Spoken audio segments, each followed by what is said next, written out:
And I've asked the other speakers, I've asked Doug and Dr. Dwar, any comments they might have, to feel free to speak on these, and we'll get them a mic. We need 2 more mics, if I could, Chris, so they can speak up on any issue they feel like is important to share on. And we'll just interact, ask questions. This is a real open time. So let's welcome Jonathan.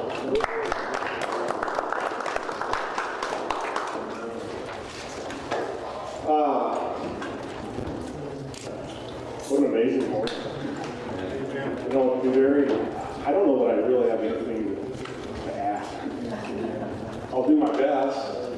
We'll talk about some things, but I mean, we heard everything you need. I feel like we should just go out and do it.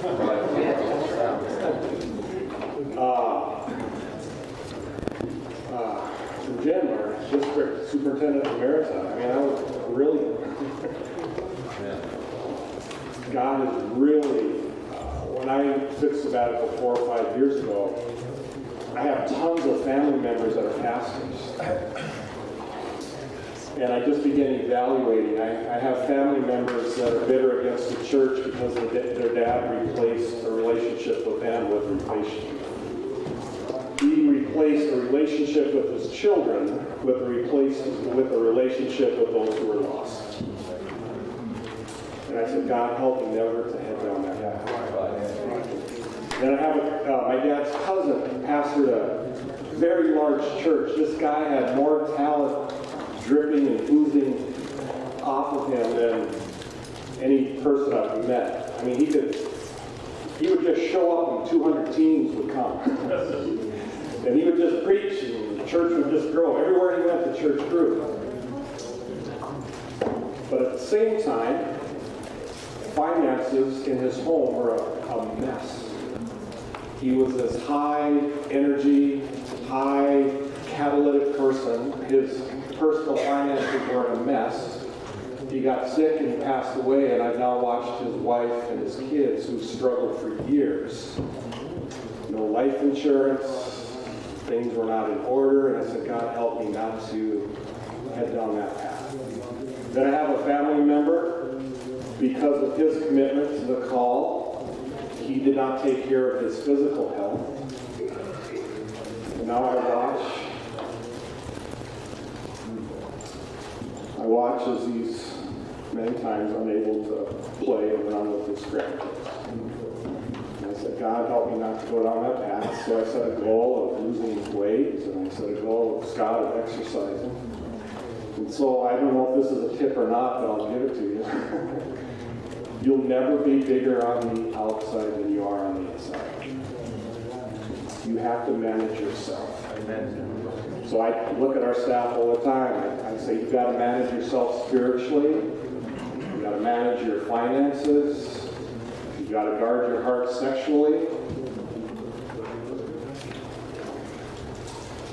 Relationally, are there relationships that they just aren't where they need to be?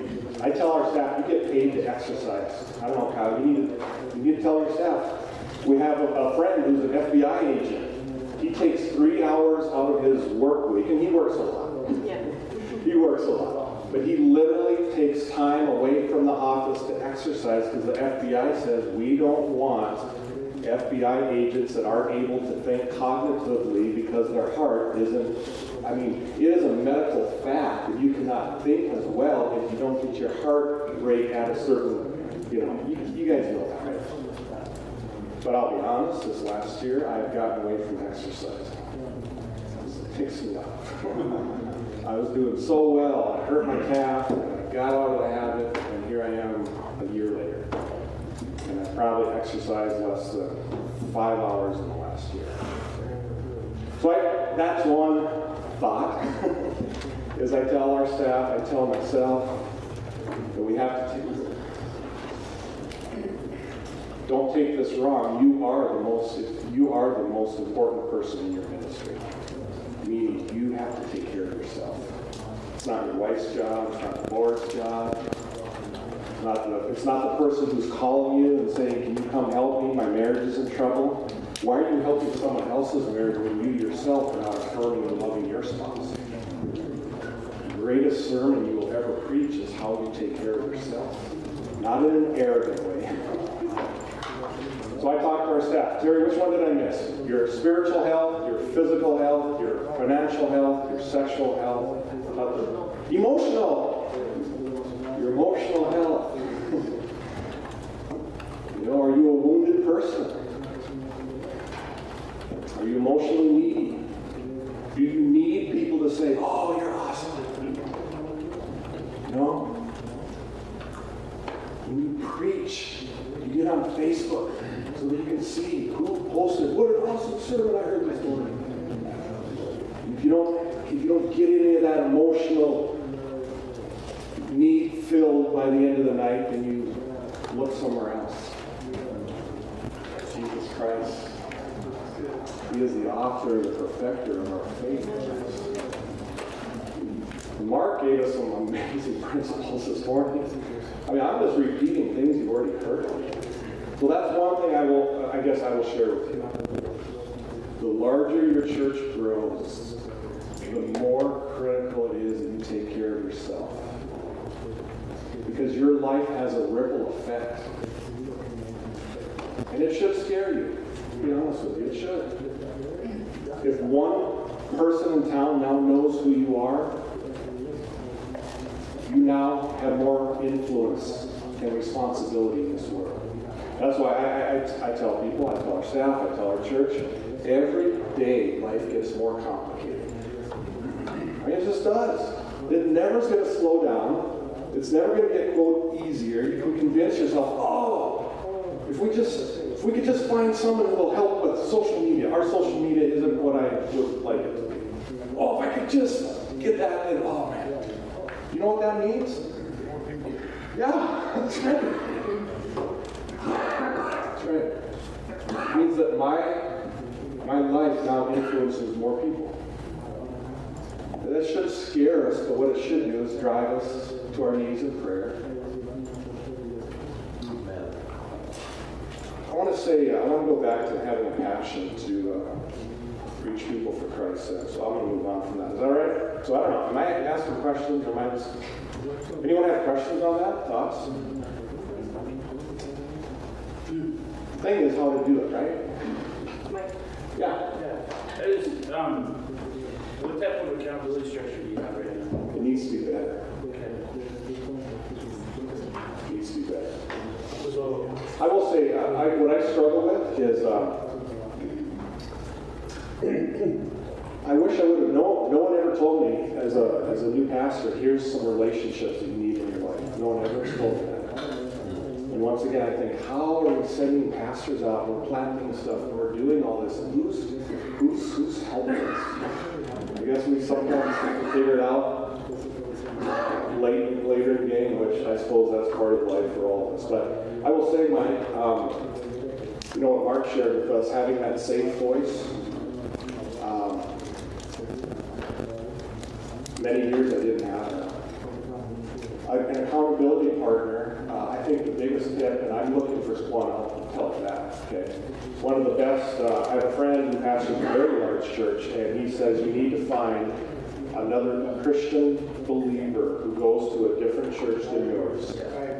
And it needs to be a two-way street. They are accountable to you, you're accountable to them. They are someone who walks through life with you. You also need mentors who lead you. And there's a big difference. Don't confuse an accountability partner with a mentor. They're two very different people. And Mark just told us. So I've been, in my brain, we have a new DS, and I don't know. He's just called me a few times. Basically, you know, what do you wish you would have known that you don't know now? And it's like, well, I don't know, but I don't know. But so I just got my brain going on what are some things. So I wrote down like 5 different relationships. You know, I think having a coach is really important. Yeah. But I think a mentor, meaning someone who leads you, someone who's out in front of you. I've also learned that you have to learn how to learn from people. When I met with one of my mentors, and my wife Terry is an amazing leader, 90% of the questions you would ask me, if you ask her, you're going to get an even better answer. True, she gets it. Where was that? Can I just say one thing though? Don't Please. forget your spouse. Yeah. Whether your wife's in ministry with you or not, she needs that that inner circle too that's not in your building. As your church is growing, Yes. as your church is growing, you're tempted as a couple. I guard very. We allow too many emotional. I'll just say it. We allow too many emotional, needy people to get too close to us. It has hurt our family. It has hurt my wife. Me, I could just keep flying through it. You know, let's go to work. Let's reach people. Let's do this. Let's do that. Meanwhile, your wife is hurt because I, as the guardian and the protector of our home, let down my guard. So I will tell you, I'm very, very careful now who we get close to. Can you just talk about your inner circle? You talked some about that, but I'd like to hear just that fleshed out a little bit. Yeah. Terry, what are your thoughts? An inner circle? Yeah. Well, there are different inner circles because you need an inner circle within your church of emerging leaders and those who get it. That if you could, you would have them on staff. So that's one inner circle. Those you invest in within your, or someone who's moved to the community that you know could potentially be a huge leader at your church that maybe doesn't even know Christ yet. They can be in your inner circle as well. Yeah. So you have your inner circle within kind of your ministry context, if you will. That's a very important one. And then you need your inner circle of people that would do anything for you. That's a step, and typically you may be blessed with people within your church that's the case, but at some point we find you become their pastor at some point when a decision is different for them, that they maybe don't want to back 100%. It changes a little bit. So we work really hard at finding an inner circle outside of Prairie Heights as well. There's two different. And then I have some inner circle members of some pastors whose churches are at least twice the size of ours, that I also see them as mentors. And that might be, for example, one mentor, I call him up about once a year and say, can I pick your brain? And he's like kind enough to allow me to. Yeah. And so, in fact, some of what I'm sharing with you, he taught me just this summer. He drew out for me. He said, John, an accountability partner is different than a mentor. And he explained it all to me. And I'm like, here I am, 13 years in, no one's ever taught me that. So now I'm looking. And I'll tell you too, once again, be careful with, it'd be fun to hear how you interpret the word stalking. Yeah, that was funny. I'm always looking for people, meaning, I joke, it doesn't have a great positive connotation, but what I mean is I'm always looking for leaders, always. And I'm just telling you, while we've been on work this week, I've been writing down names of leaders and the potential I see them in and who I would maybe even hire someday. So I'm just I go around town and I'm always looking for leaders out in our community. Anything I go through, I'm always looking for leaders. When I meet people, I met a brand new volunteer on Sunday during our pre-service song. I don't even remember his name right off the top of it. What did I tell you? And now, Brandon, that's it. So our band is cranking it up, and they're singing. And what did I whisper in your ear? In 6 months, he's going to be a leader, so follow him. Stalk him. Yep. I said, Terry, I'm going to look at you in 6 months, and I'm going to ask you, is Brandon leading something? Because I said, he gets it. And I met him, and I talked to him for 5 minutes, and I saw that he's leaning in. His dad was a pastor, Baptist pastor, and he said, I want to be part of a church that's reaching people apart from Christ, and he said, I love it here, and our family loves it. Can I tell you what I'm doing next? When I go back to the office, I will be looking him up in our data, and I'll be looking to see if he's giving financially. And I'm going to watch to see when he begins to give financially, because now I'm going to say, I have a leader who's behaving. I look for behavior. I used to look for words. Oh, John, this is great. I've heard some words from him, right? So what am I watching for now?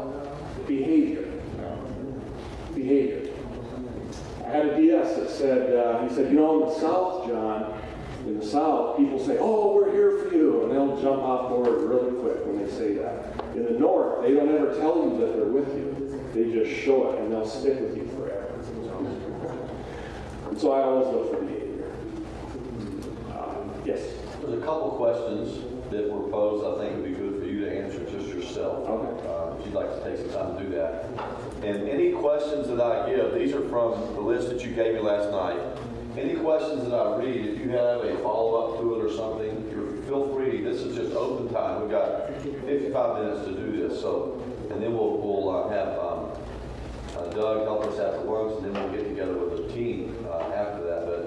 But one question was, and I think it's intuitive to some people, but maybe not everyone. This question says, does the size of the community hold us back from reaching 1,000? Speak to that. That is a very good question. I think it does in the fact that we have to overcome perceptions. It's interesting, like at Prairie Heights, there are some people who come to our church and their perception is it's a small church. For them, a church of 1,200 in attendance that's very normal. We have others who are like, oh, I don't think I can get to know anyone here, and they find another church home, and that's cool. I want the kingdom to win. And that's fine. I figure if Prairie Heights can be a place that brings them closer to God and gets them plugged in. So I do think in our communities we have perceptions of a large church, medium-sized and small church. But here's what I've learned, and I think we have to help. I think this leads into vision. I have actually, before we ever planted a church, I guess as quote lay people, we used to visit churches and just learn. And I will say this, I've gone to very large churches, and what I've realized is it's not about size. There are churches of 50 that are very impersonal, and the relationships, it's very impersonal. And it's like it takes forever to work your way into those cliques. And then there are churches. I went to Willow Creek, and people say, oh, Willow Creek, they're a mile wide and an inch deep. And I got another soapbox speech on that one. But here's what I've noticed. Church of 20,000. They probably never met some of the staff, pastors, or senior pastors in their life, but they feel like they know them like their next door neighbor. And I've gone there. They call John Ortberg J.O. And I'm in the bookstore at Willow Creek. They're like, oh, it's so awesome to have J.O. back on campus. They've never met him, I'm guessing. There's no way. And it clicked for me all of a sudden. It's like, it's not about size. It's just not. And so what we have to do is help people overcome those barriers, for sure. But number one, it has to do with a red-hot mission and vision. I mean, Jenny, you're preaching there, girl. You said where there is no vision, the people perish. There are churches of 50 that have no vision, and people are dying. There are companies of 20 employees where there is no vision, and employees are dying. There are companies of 20,000 employees, and their employees are just pumped to go into work. Why is it? It's because there's vision. There's vision. There's also communication techniques. I share a lot of personal stories. I pay, once your kids, are you guys all familiar about like sharing illustrations about your family? Or you guys all got that down, or do you need to know about that? I mean, seriously, has anyone talked to you about that? Okay. Go ahead. I think it's very important to let people know we're a very real church. We're very real. So it's very important for me to share my failures, my questions, my doubts, my successes, my family. And people who have never met me. In fact, lately, every time we go out in town, someone comes up to us and they're just so excited to meet us. And they know our kids, right or wrong, because they feel like they know us, even though I just met a guy that's been coming to our church for a year and a half. I'd never met him. And he said, oh, our family, we just love it here. And he started sharing what's going on in their life. So I don't ever share an illustration about my wife unless I ask her. Never, ever, ever. once your kids are old enough, my daughter is 6, so I'm kind of getting in trouble. My son is 18, so I've been having it. I usually around age 6. I'm into a different territory with our daughter now. But as soon as they're probably 6, I ask them, is it okay if I share this story? And then I pay them if they want money. And we negotiate. Yeah. Because I will just say as well, I mean, I have a family tree full of preachers and teachers, and that's one of the rules. Is when Dad shared a story, the church laughs, and the kid,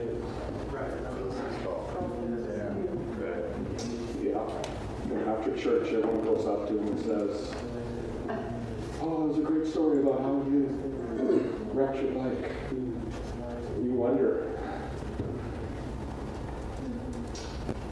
Guys, gals, I'm just telling you, man, you gotta be authentic in your home. Don't be a fake. You know John Maxwell? I'm a fan. You know, he says success is when the people closest to you love you the most. You don't like, you get someone that posts something on Facebook that hurts you. It's not easy, no. But you know what? If you go home and you look in your wife's eyes and you see that she's loved and affirmed, shoot, you're a success. Don't worry about the Facebook posts. I know it's easy. We have hearts as pastors. We love people. It hurts. And so that's that. So I tell a lot of illustrations from my family when I get permission, and if I don't, I don't. So communication techniques help people to feel loved and affirmed. Obviously, small groups are huge. So at Willow, I'm in the bookstore, church of 20,000. And this person, oh, I'm so excited. Our group's going to be starting, and I'm trying to figure out what we're going to study. And they begin telling me, oh, and I invited these people to my group. And I'm thinking, it's not about size. You know, I don't know, you talked about the two guys. Did you say thugged up? Was that your phrase? Yeah, you just described half of our first impressions team, by the way. I love it. That was awesome. But I realized 20,000, and they're excited to get new people involved in their growth group. And then we have churches of 50 where no one ever invites someone to join a Bible study or Sunday school class or a growth group. So I realized it's not about science, but people have perception. So that was a long answer. They have perception, so we have to teach them and help them see. But a large church, small church, it's about culture, and it's about some principles. Yeah?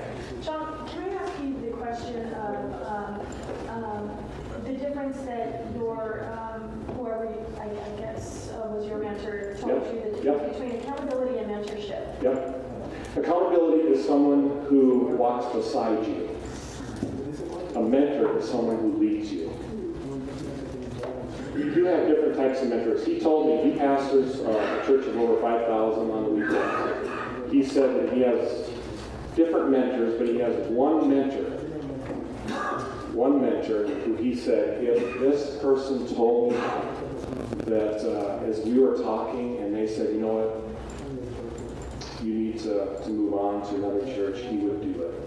Because that mentor he has built such trust with, and they know him, and they lead him, and they're a person of prayer and integrity, and they understand the ministry, and he has given them, and that didn't just happen over a year's time. This person's been a mentor for over 10 years. But they know him well enough and who he is, and they lead him. And he listens. If they tell him, John, when you were sarcastic in your sermon this week, that was arrogant, and he says, you're right. Because they're leading him. And you need to learn. In fact, I would tell you, one of my mentors 2 years ago said, John, you talk too much, you do not listen well enough, and it comes across as arrogant. And I got in my car after that meeting, and I sat and thought about that for 4 hours. And the next time I met with him, I've learned how to learn from people. I'm learning how to learn from people. And the next time I was able to spend time with him, I had a notebook full of questions. Anytime he tried asking me something, I said, I'm not here to answer anything. I want to hear you speak. And after I asked for an hour, he gave me almost 3 hours of his time. And at about hour 2, he said, man, John, you are really asking good questions. And honestly, Jenny, that just felt like God helped me to be humble enough that I could listen to what he told me. And another one that could launch into this discussion. What ministerial desires did you have to quit or to stop in order to lead your church to 1,000? What things did you have to sacrifice that were valuable to you early? Oh.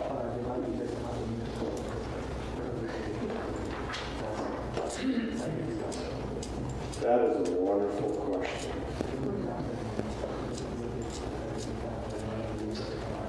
For me, honestly, I'll say a couple things. Number one, you are not an empowerer of people until you give up something that you really love doing. You're a delegator, but you're not an empowerer. Big difference. Delegate perhaps things that you don't enjoy doing. Until you truly allow someone to, quote, do something that you love and not do it quite as well as you do it. If someone can do something 80% as well as you can do it, you need to empower and equip someone else. If you wait for someone to be 100% on how you do something. So I would say, but for me it's hard. I love everything in ministry. There isn't anything I don't enjoy in ministry. So for me, anything I empower people to do, I enjoy doing. So I don't know, Terry? Well, one thing that was very hard for me to give up was meeting with anyone who wanted to meet with you. Oh, it kills me. I'm sorry. Say it again, what was her answer? Speaking to the mic, ma'am. Sorry. For John, one of the hardest things was giving up anybody who wanted to meet with John. John used to meet with them. When you get to that point of moving, I think it was at the 300 mark. Yeah. He really struggled with that, having to turn that over to the staff, and he meets with very few people now. He moved from doing lots of weddings. He does maybe one a year now. Just that move from in relationships. That is very hard. In fact, last week I got 5 requests for my time, and we were working on some messaging and how to help people with that, because I have to. But yes, it kills me. And of course, then you get some criticism of, our church is so big now, I can't spend time with John like I used to. And that hurts, because I love people. I love long-term relationships. I really do. I'm not a guy that hates chit-chat for 1 minute with 10 people. I'd rather spend 10 minutes with one person. I love that. So I guess for me, yeah, that's absolutely hard. And then I hate it when these beautiful brides-to-be walk up to me and they show me their engagement ring and their faces are glowing and I give them a hug. And we just really wanted to ask you if you would do our wedding. And I'm like, yes, I'll do it. But I have a standard answer. We kind of are working on it, yes, but. And I hate it, but. Because I like yes and. So I'm working on it, but I would say, I would love to do your wedding. You're going to be so beautiful, and your family I'm friends with. And my schedule does not allow me to do very many weddings. And I just explain sometimes, and they told us, we've had no one yet get upset. I said, and we have some great staff that does weddings, so I'll tell you what, fill out, contact our connections department, request whoever you want for your wedding. There's a spot on there, and if I am unable to, you will be thrilled with the person that does your wedding. And sometimes they're more thrilled because they feel like but that's a compliment because they feel like they know me because of our culture of our church. And honestly, sometimes I don't really know that very well at all. So. I think one of the things I'm hearing you say, and I know that this was true with me when I was taking the church to that level, it's not so much, I think sometimes it's misinterpreted, this pastoral care thing. I've never met a pastor that didn't want to care for every person in their church, even if they had 2 or 2,000 or 20,000. It's not, the issue is not does the pastor do pastoral care, the issue is does the church receive pastoral care. And I think we have to get to a place when we get to a certain level where we understand that other people, what we would do, I would announce it up front. I'd say, once a quarter, I'd introduce all of our staff. I'd say, these people love to do weddings.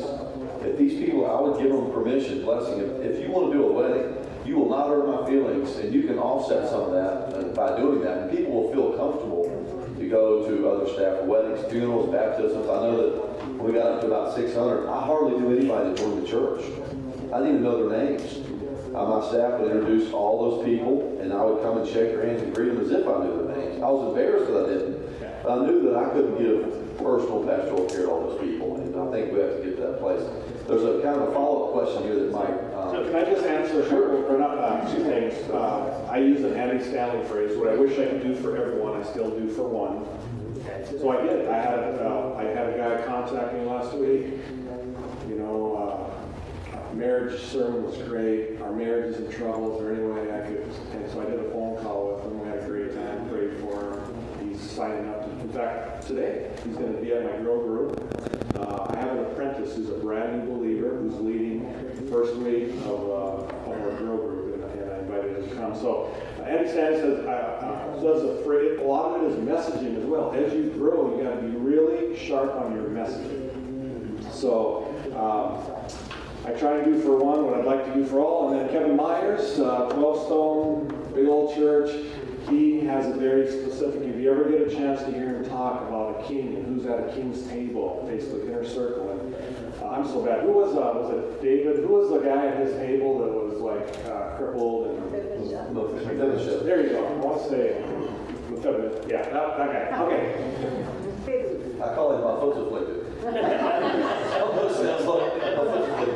So Kevin Myers says that you have to have movers and shakers in your inner circle, etc., but you also need one person. You can't have 2 or 3 as your church grows, okay? But you need to have one person in your inner circle who's so messed up. The best thing you can pray is that they receive Christ and then they die, okay? Their life is a mess. I mean, I'm just saying. It's just a series.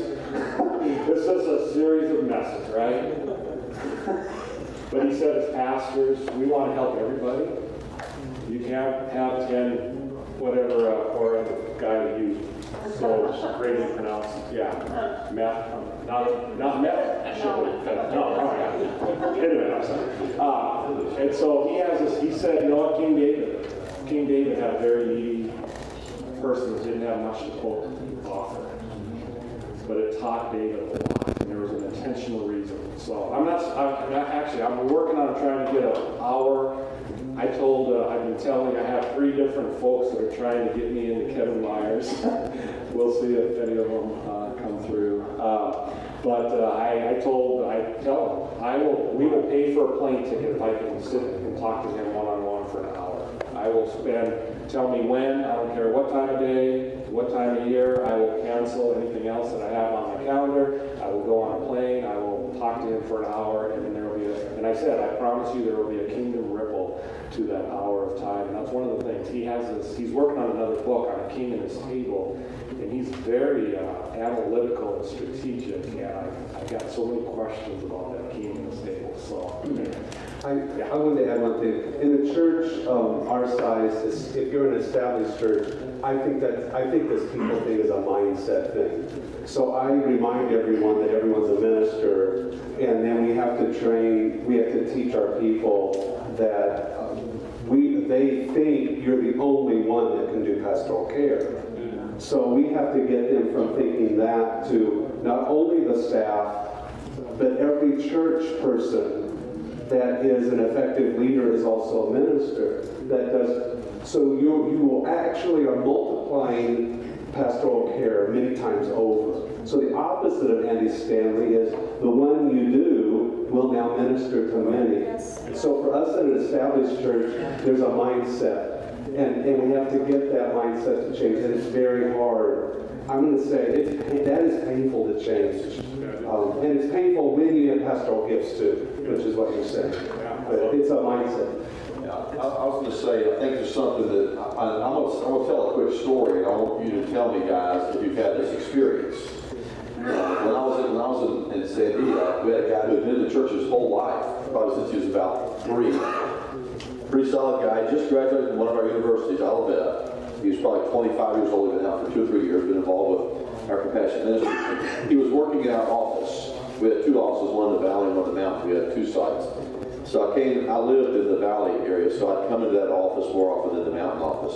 So I come into the valley office one day, and he's on the phone, in the office phone, and he's talking to someone, and he says, "Hold on, just a minute. The pastor just walked in." Just like that. He lays the phone down, and he says, "I'm so glad that you showed up." He said, "I've been talking to this guy on the phone, and he's ready to accept Christ, and now here you are." He said that to me, and the hardest thing I ever did was to say, "How long you been a Christian?" I said this. "How long you been a Christian?"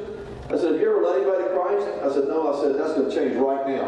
I'll sit here and coach you. I want you to lead this guy to Christ." It was a great moment, and you have to do those things and turn those things over. Has that happened? Do you remember moments in your ministry like that? When you can get to the place where you're okay with letting someone else do that. My daughter called me the other day, and she said, "I've got a guy that I grew up with in Albuquerque. He's ready to accept Christ. Would you call him?" I said, "No. I'm not going to call him. You call him. You lead to Christ." So talk a little bit and speak up. Yeah, that's awesome, Mark. You know what, we've kind of stripped away a lot of the titles, honestly, and we disperse ministry all the time. So, right or wrong, we call lots of people pastors at Prairie Heights, because I think every believer is a pastor. So, some people call me Pastor John. Yeah, and I'm like, just John is a good name, right? But we don't, so honestly, our church doesn't really know who's a pastor or not, if you will, because I say we all, once you receive Christ, you're fully equipped to love God and love people. That's a great commandment, great commission. Go and make disciples. It didn't say go to Bible college so that you can love people. So I will tell you, we have grow group leaders we have grow group leaders that do funerals and weddings. Now, our generalist here, I don't know if I'll get in trouble for this or not. I don't know. Our BS, I think, did know I do this, but The one that left, right? But yeah, we have grow group leaders that do weddings, and you have some legality in the state of North Dakota. So I signed a marriage license, and I work with them on how to do a wedding, and the people love it. Because it's, I used to get asked for renewal of vows, "John, I want to renew our vows, can you show up?" And then one time, I said, "What group, are you in a grow group? And if not, you need to be, right?" And they said, "Oh yeah, we are." Who leads it? It was Carl. I said, "You know what? What if Carl renews your vows? Can you surprise your wife at your grow group? Because as your church grows bigger, it's got to get smaller, right?" And they had an amazing, and you know how much it kills me not to show up for that? I want to be there. We had a grow group leader who did a funeral, and I intentionally stayed away because I didn't want it to be where now, oh, John's here. What is it, And I said, "Man, his name's John as well." I said, "Man, I just wanted to sneak back in the corner and stand up and say, 'Yes, priesthood of all believers, I love it. You're a pastor.'" So we call people pastor. If someone says, if I say, "Hey, you know what? I do have someone who can meet with you. It's Andy. Is he a pastor?" I said, "Oh yeah, Pastor Andy, absolutely." We do. So I have a guy who's a car salesman. In pastoral care, you also need to know people that are fired up about it. I have a guy named Andy who's a car salesman, or he's in finance side of cars. Anyway, I could text him right now, and in the next 5 hours, he would be at the hospital. He's almost got fired from his job several times because they're like, "Where's Andy at?" And he snuck away to the hospital. And so yeah, I need to train him a little bit more, and I'm working on. I waited too long to hire a full-time administrative assistant for myself. I always was using our financial resources because I love helping our staff. I don't like seeing them drown. I'm like, I'll just cover my bases, and here we'll hire for your department, and your department, and your department. I almost burned out this spring, and told my wife and our ops pastor, and I said, I'm drowning. We have to hire an administrative assistant for me, or I'm just not going to make it. And so we started doing some things differently, and Stacy, who found Christ at Prairie Heights, has been working with us for 3 weeks. And that's one reason why I feel my wife is like, I'm losing my husband because you're just like so fired up all the time. It's like, because I have breathing room. And so like, you know, if Monty says, hey, I would like to know how you do this, I'm like, email Stacy and she will give you. So her email address is in this book. You can ask for anything. Part of her job is to help spread the DNA of me or Prairie Heights anywhere and anyone who wants. So if you have anything you hear that you would like to know more about, or you see a document you would like to receive, you just email staci.jonason, Stacy Johnson at prairieheights.com, and she will get back with you. She will empower. She will release resources, and that's one reason why I have like a whole new joy. And I will explain this as well. There is no separation between my family life, there's no separation between my life and my ministry. So I have aging parents who have needs. Stacy will be taking them to some of their appointments that I can't make it. My son or my daughter have needs. Stacy, her job requirement is to work, and she is to be available 24/7 to help John Hauser succeed in life. That's her description. She needs to love my wife more than she loves me. So her priority is God, her husband, John's wife, and then, I don't know if John's in there, I'm not sure. But and she is to love my kids, and she is to love my parents. Her job does not start at 8. Now, do I call? I haven't called her. So far in 3 weeks, I've texted her a couple, hey, can you set this up or this, maybe 3 times. But I told her, I said, you and your husband, now this is, I don't know if this is the tip, but whatever size your church is, you need to start thinking. You need to start thinking like a pastor who pastors a church 2 to 3 times as large as yours.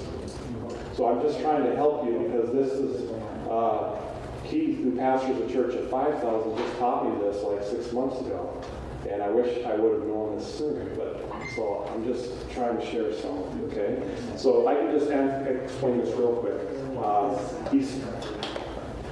I told Stacy, you and your husband might be dressed up, heading out for a date, and if I text you saying I need help, he needs to understand that you are going to not go out on that date, you are going to come and help me. Now, will I ever do that? Probably not, but that's where the bar is. Does that make sense? Yes. Okay. Another Who's taking care of her then? That is a great question. She's got that person in her life. The person at the bottom of that triangle is kind of rough. I will say this. I didn't mean that bad. I just You thought, are right. poor woman. But you know what? Listen. I just wanted her to see, here's the thing that I've learned too. There are high expectation churches and there are low expectation churches. There are high expectation staffs and there are low expectation staffs. As a leader, you have to decide what expectation are you giving people. High expectation people will attract high capacity people. Low expectations, you will attract low capacity people. Pick your poison wisely. If you follow sports, follow sports. There's a reason why North Dakota State University has won 3 Division FCS championships. There's a reason why they beat Iowa State and Kansas State. It is a high expectation organization. I'm just telling you. There's some college football programs every year they're down here. That's who they attract. Keith has taught me, you give high expectations to people. That doesn't mean that I would ever, honestly, if she told me, hey John, would it be okay? Absolutely. That makes me feel bad. Well, what I'm saying is I didn't want her to take a job thinking, oh, I just need to be here from 8 to 4. That's exactly right. And her husband, you know what? I talked to her husband about it. And I said that same scenario. You know what he told me? Can I also tell you this? Her husband was one of the finisher used to call me intoxicated on the phone, and I would say, Josh, when you aren't drinking, you can call me back. Do you know that he tried committing suicide several times? Do you know that I once did a sermon with poker chips called Going All In? And Josh took that seriously. He carried that poker chip around in his pocket for over 2 years. And when he took this medicine to commit suicide, he was in a coma. Do you know what he was clutching onto? It was that all-in poker chip. Do you know what he said when this scenario, and honestly, it was our ops pastor who explained this to Josh. He said, Josh, you need to understand this. If John texts Stacy as they're heading out, you guys are heading out on a big date, and she's going to drop that. And you know what he told her? He said, actually, that's one of the things I'm excited about. That Stacy and I get an opportunity to bless the church. Honestly, to bless John. Because this church, Christ means so much to us. I think what you said, though, I don't think churches have high expectations of people a lot of the time. It's okay if you slough off. And then you just let it pass. And then you let it pass and pass. I think that is one of the things that... Let's dialogue on that. Because I think you're right. Why isn't it? What do you guys John, can I comment on that? I've been criticized in the past for holding our leadership and even our congregation at a high standard. I truly believe that we represent the King of Kings and Lord of Lords, and we should be our best. And so sometimes when my staff or leadership wants to really drop the ball or just not really gel with what my vision is and what I feel like God has laid on my heart, I get pretty truthful, and I've offended and I've made people mad. But when I get truthful, I present the truth, but at the same time, in a very compassionate, loving way, I tell them why the standard is high. Because we're the only picture of Jesus that many are going to see. And unless we represent him with the credibility that he deserves, and recently a sermon I mentioned in a sermon that so many people, including myself, if I'm not careful, I'm satisfied with a C. But then when God speaks to me, he wants an A. And I have to stretch myself to get that A sometimes. And I think that God wants that in his people. If we're going to be salt and lime, we're going to have to be very salty and very bright. And it's going to take a lot of discipline within our leadership to acquire that. We talk a lot about excellence at our church. There are pockets that frustrate me to death. Excellence is a hard thing to wrap your mind about. I qualify, to be honest with you. It's not giving my best. I qualify by saying it's giving my best with the circumstances in my life. My best when my wife and I are having conflict may look differently than my best when she and I are clicking full strength. My best when I've lost 4 hours of sleep because my child is getting me up at night might look differently than my best when my kids are sleeping through the night. And I think we can beat ourselves up over our head trying to be perfect. Yeah. I think especially as pastors, we want to bring our A game every day, every moment. And I just learned that Satan can also use that, and you can get so discouraged. And now you start wishing away your kids not getting up at night, and you wish away that you felt better physically, and you wish away this. And so I tell our people, I understand. There are times where your best is, sometimes the best you can do is a C. Because you've got circumstances in your life that they're just there. So don't just get discouraged because you can't bring an A. Offer God and let him make up the difference. I think he'll honor you. But did you do the best with the circumstances? Don't use these as a quote excuse either, right? So there's a balance there. But life is life. And there's some days or some weeks that things are just haywire, or you just physically you're sick. And so don't get discouraged.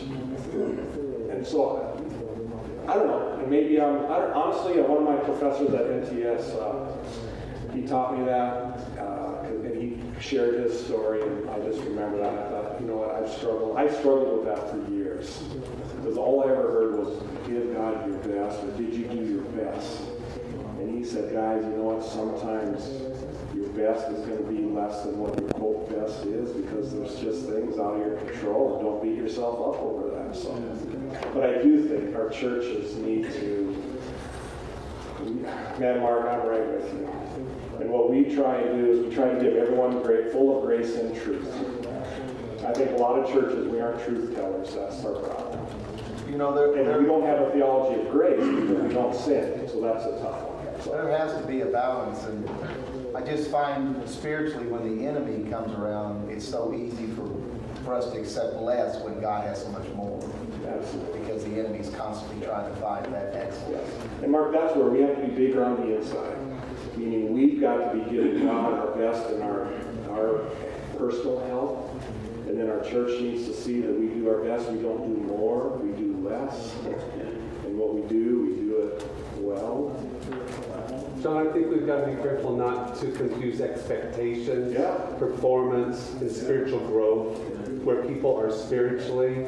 For me to say that, and that's not what you meant, but if that person's at this level, that's where God has brought them to. That's the best that Christ right now has molded them. But expectations on leadership and what I perceive or expect versus what they're capable of, when I realize they're not capable of what my expectations are, then I need to somehow adjust the position they're in. Because they don't have, even if that's on a committee, the chairman of that committee, they really shouldn't be chairman anymore. Because the expectations that we have, and then understanding that in our churches there's a lid on what they perceived as expectation, whatever jargon you want to use, the best, whatever. But what can we do to raise that lid? And that's where I think there's a leadership void, because I go back to that first question that was asked, can your church of 10,000 be a church, community of 10,000 be a church of 1,000? If your community perceives you at 300 as a large church, that means the people in your church, you're at a lid. That's right. So how can you raise that? So I have high expectations for leaders. And if they don't meet those expectations, but that's not layman. Layman is, to me, a mindset thing, not a leadership thing. Can we transition a little bit into another question, John? Yeah, sure. And these questions that I'm trying to ask are related to John's particular ministry. We're going to talk about transitioning a more traditional church this afternoon after lunch, and Doug and some of the others, some of us others will help with that along with John, but this is kind of directed at John. Someone said, I'd like to know, could you give me a brief synopsis of your weekly schedule? What does it look like? What do you do Monday through Sunday? Jerry, what do you think? Microphone. I just sent it to Brandon. Jerry, thank you. I just sent it to Brandon. He can tell you. Yeah. Brandon, what do you think? So Sunday mornings, we're at the Dome from 7:30 until 1 o'clock. And then John we work Sunday through Thursday on Friday nights. We're off on Fridays. So Sunday nights, he has a small people time window from 5:30 to 7:30. He meets with his assistant from 7:30 to 8. And from 8 to 10, he meets with his executive pastor or ops pastor. And why do you do those late on Sunday night? Because that's not my prime time. And I want to save my prime time not for meetings. Don't ever schedule meetings in your prime time. Okay? So Those are your sermon prep. and I also don't want to steal from my family my prime time. Sunday night I'm sitting on the couch staring like, oh God, I'm tired. So that's when honestly, that's some of that people time. And I'm not that bad. So. Sometimes. So Mondays are sermon prep days. Nobody gets to John. There's no IMing, there's no calling, there's no contact on Mondays. And that's from the time he wakes up till the time he goes to sleep. Typically Mondays, we have dinner together as a family, but then his mode is always in sermon prep that day. And Who guards who guards that? Who's responsible to make sure that happens? Well, it was me. Hallelujah, it's Stacy. Yes, Now, does the church, is this something that's publicly pronounced from the pulpit? Does the church Yes. know this? absolutely. Okay. If you stop at the office on Monday, well, they can't get to John now anyway, but when they used to stop on Monday, that was their standard reply. He's working on the message for Sunday. I'm sorry, you can't get to him today. So, Yeah, we say something like, if you thought the sermon was bad yesterday, if you interrupted today, it's going to be even worse. yeah. And now, Tuesdays, he works sermon prep till 1:30. And then he has to turn his message into weekend services at 1:30 on Tuesdays. So that we can be prepared for the weekend. So then at 1:30, he comes into my office and my team gets to go through the weekend with him and ask him questions about what's coming up in the weeks to come so that we can stay far enough ahead of him. And then the rest of Tuesday, when our meeting ends, he spends prepping for series that are coming up. You know, we block off days like Christmas series is coming up 3 months away from today. He needs 2 days where all he's thinking about is Christmas.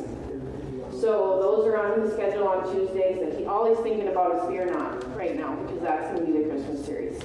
Wednesdays is a leadership day. Tuesday night. Tuesday night is family night. Tuesday night is family night. Yeah. A little poker at the Hauser household. Root beer and pretzels.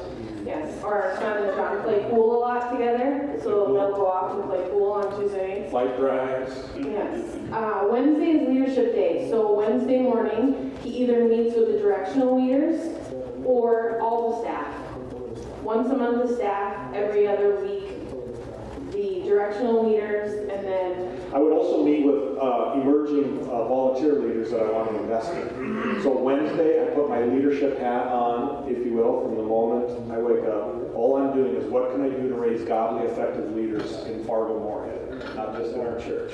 So I may speak at a business, I may basically anything that helps, I guess, me, God, raise godly, effective leaders, that goes on Wednesday. So Stacy knows that she can schedule any of those sorts of things for me on Wednesday. That I think in terms of leadership, mission, vision, values on Wednesdays. And then Thursday he comes into the office later because we are starting Thursday night services. So he's not coming to the office until 11ish. And then it's a vision, mission, value day. I mean, we really are trying to work into a schedule, time to write, because he's got books in his head that he's not getting out on paper. And so we need him doing that. So we're trying to carve that out on Thursday so that he's spending time just downloading what's in his head. And also, what was I going to say about Thursdays? I forgot. And then services on Thursday nights. So we're always changing. Every 100 people, you have to reinvent who you are. So I spent a bunch of time in August trying to figure out what my schedule should look like. What do I need to do so I have a healthy family life and I can... Well, let me just say this for the shift. The shift for him was, he was planning out, here's what I'm going to do today. Now the shift, or once we went over 1,000, his shift has really been, what am I going to do every hour? Because he'll waste an hour on whatever it is, stopping in the office and chatting with the crowd. Whereas if he has the hours blocked out, he's hitting those because he knows, ooh, I got the next hour, it's already blocked off. I don't have a free hour. So that's one of the shifts he's made now, hitting that 1,000 mark, because I have to be even more intentional every hour what's on my schedule. I need to think through, Mark. I do not pray an hour a day. I pray an hour and a half on Wednesdays from 6:30, actually sometimes 2 hours, 6:30 to 8:30. I have index cards with prayer requests, and I walk. And I was kind of asking you about some things that I'm trying to figure out, but you really helped me this morning with, I'm going to do my Wednesdays differently based on what you shared. That was really, really good. And then I've been wanting to add that into my, it's not that I don't pray on other days, but I don't pray for an hour. I'll just kind of tell you part of where I'm at. I grew up in the church. We had more prayer meetings than I think the church in Acts had, probably. But yet we had no fruit. We had no fruit. Wednesday night prayer meeting, Sunday night, let's pray, Sunday morning, Sunday school, revival services. I mean, I went to church all the time. I don't know of one I cannot say of one person who found Christ in the church that I grew up in and say, I remember when you found Christ. People would pop up for testimonies. I found Christ back in 1959. This person pop up, praise God, I found Christ in 1967. And here's this kid that, like, this was in the mid-70s and 80s. I'm like, when is someone, in my brain, I was thinking, oh, people must not get saved anymore, I guess. And we prayed all the time, so I don't tell you, God's helping me, but I'm a doer.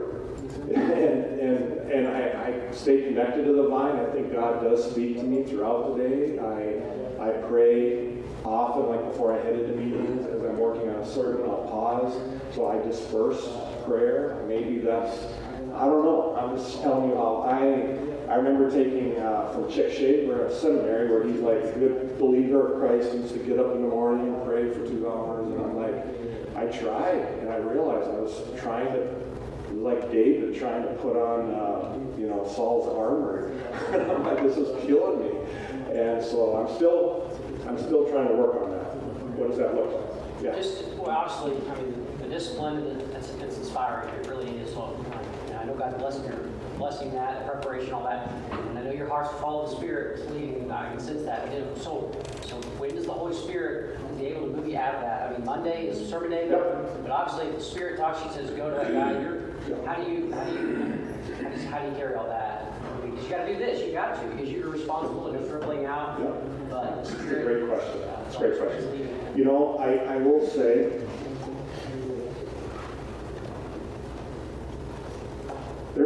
tension is not a bad thing. Without friction, a car goes off the road. Without tension on a utility pole, it's going to fall over. So tension isn't a bad thing. So I think that's one thing. I think sometimes, I used to think that, if there's a tension here, that it was a bad thing. It's not. So here's my thought on that is, there are people, I hear pastors even, the Holy Spirit just leads. I just stand up and the Holy Spirit's giving me words to speak. And everything's Spirit, Spirit, Spirit, Spirit. And I say, so the Spirit can't give you wisdom on how to calendar your schedule, and the Spirit can't help you prepare for Sunday, like over a 10-hour period on Monday? You know what I mean? So can't the Spirit, so there's that tension there, which is what you're describing. And I also believe the Spirit can really help us as we are disciplined in our Mondays getting ready for Sunday, okay? But I will say, without a doubt, I'll give you a very specific example on a Monday, and I hate giving this one because it makes it look like I always do this, and I don't, okay? But I'm sitting in my office at home, looking out, Monday morning, working on a sermon, being spiritual and holy, and my neighbor across the street gets stuck. And her husband is yelling at her, and I do not want to go out and help. Number one, I didn't want them to think, and everyone, they know I'm a pastor, like, oh no, he maybe just heard me, like, swear at my wife. And honestly, I sometimes when I'm working on my home office, I'm in my shorts and t-shirt, I'm not, I hadn't showered yet, and I'm thinking, oh, Lord. So,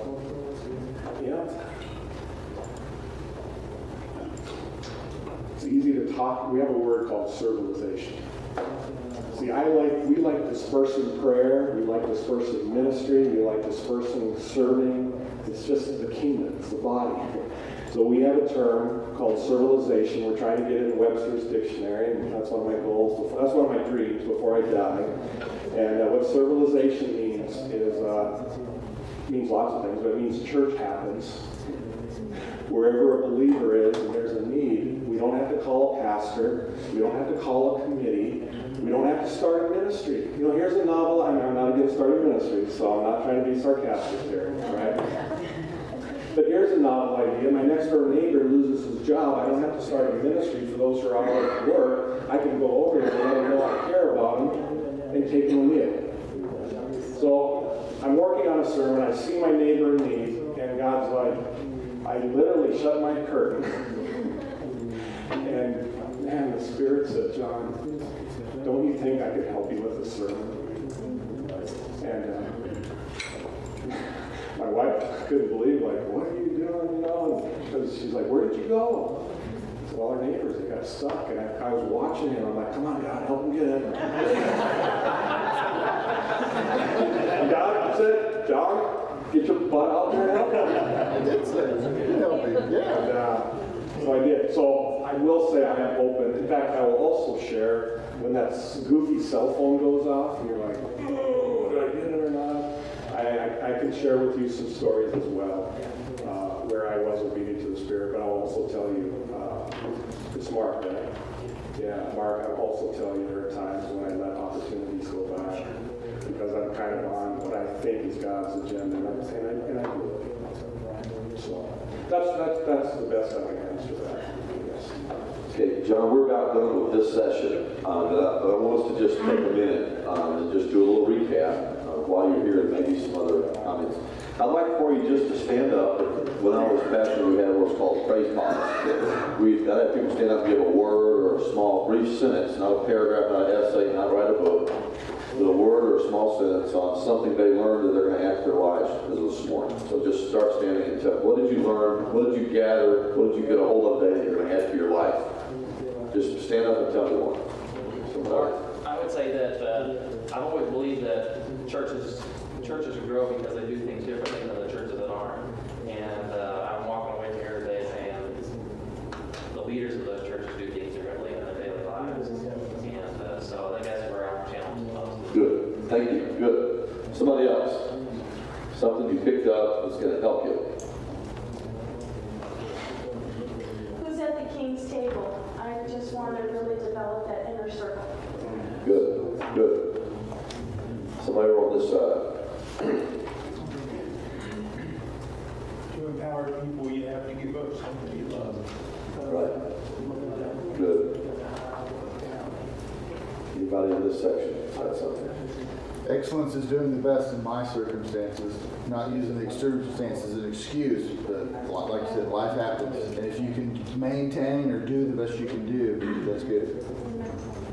Good. Anybody else? Got about 2 more minutes. For me, scheduling. Pray about my schedule better. Good. Good. I got discipline. If we're going to be effective, we need to be disciplined. We need to do the things that we know has to be done that the people who don't have success don't do because they're not disciplined. Force yourself into things that you really don't want to do because the need is there to get it done. Discipline. You know, we're disciples, right? Discipline's in there. Yeah. I think, trying to concise this now, but just not pleasing people for the simple fact of feeling affirmed, knowing that doing what the Lord has called us to do because we know it is the highest kingdom principle in that situation, even if it means somebody's gonna not like us. That's super encouraging for me to hear that. Yeah, that's good. Anybody else? One more. Just giving God our best and letting Him make up the difference. And there's a lot of times where we're shy away from something because you don't feel like you can do it right. And realizing that God can still use you to accomplish what He's trying to do, even though you might not have the talent or you're not a perfect person. Can I just follow you up a little bit on that? I tell our staff as well as our church that many times you have to start out being bad. You don't be bad. And I will tell you, Steve, I've only preached 5 times in my life when Prairie Heights started. And we had once a month we had a strategy and a plan, of course, and we did once a month preview services. And man, you know what? Those went pretty well. But I was preaching once a month. Guess what I'm stressing about? I'm like, when I have to preach every week, there's going to be some weeks it's going to stink. And I told our launch team, I asked them for forgiveness for pride. And I said, guys, God I specifically heard him say, John, are you willing to be bad so that Prairie Heights can launch and impact people? I was so scared of having Sundays where it was bad, where it was bad. God said, so are you willing to allow that fear to stop you? Which obviously the church was going, we were going to. But I was so afraid of being bad. And so I told him, I said, you know what? I'm just letting you know, these preview services are once a month. The preaching's going to get worse for a while. Because I've never done a week, I've never done 2 weeks in a row in my life. I've never preached 2 Sundays in a row in my life. And here we're casting vision for 200 people on our first Sunday, and we hope all of them come back. And I'm thinking, but God, I've never even preached 2 Sundays in a row. How am I going to do this? And God just said, John, are you willing to be embarrassed? Are you willing to have people say, oh, that was pretty average, Sean? And God really broke me. And I wish, that was a 2-minute little story, but it was actually, I'd say, a 2-month process. I knew I was afraid of something, I couldn't figure it out. That's kind of how my prayer life, I don't know, maybe it's just me. God, my prayer life seems to be over a period of time, not just within 30 minutes, God breaks me, whatever. I knew I had fear, and I was kind of talking to God, and I was wrestling with Him, and God, all of a sudden, and I kept telling you, 14, 15 years ago, but all of a sudden, I encourage people, write down your fear. Kind of like you said something about yesterday, what was that? You said this morning about, even if you don't think you can do something, tell God. He already knows that you don't think you can do it, right? So I tell people, if you're not sure, state it, give it a name. I am afraid of this. And you call it out. Don't hide it. Don't call it out. Tell God, I am afraid of this. I stress about this. I tell people worry and prayer is about 2 inches apart. All worry is focusing on something and leaving God out of the picture. My prayer sermon is worry to God. What I'm real worried, honestly, my mom's health is failing. I'm worried. So I just need to say, God, can you help my mom? I want her to be well when I get home off the plane. I want to see her on Saturday. So God, would you just help her? She's yours. She's lived for you for years. See, that's talking to God versus worry is, I'm so stressed about it. I'm not talking to God. I don't know if that makes sense. Good. So, name your fear. My fear was being bad, giving a bad sermon. And God said, you know what, John, I'm asking you to be bad so that this church can get going. So I told our team, there's going to be weeks where it's bad, and there's no doubt there were, and there's probably even more nowadays. Thanks, John. Let's give John a hand. We have an hour for lunch, and when we come back, Doug is going to lead us in a similar discussion. Jonathan has given us some great models for a very progressive, very contemporary church that started with 0 and has gone to 1,200. That's a great model. We all want to be there. Unfortunately, none of us are probably there for in traditional churches. So we want to talk a little bit this afternoon after lunch on what are the challenges to transitioning a traditional church that's been there for a while into a more progressive church. And we'll have some interaction time after lunch for that. And then after that,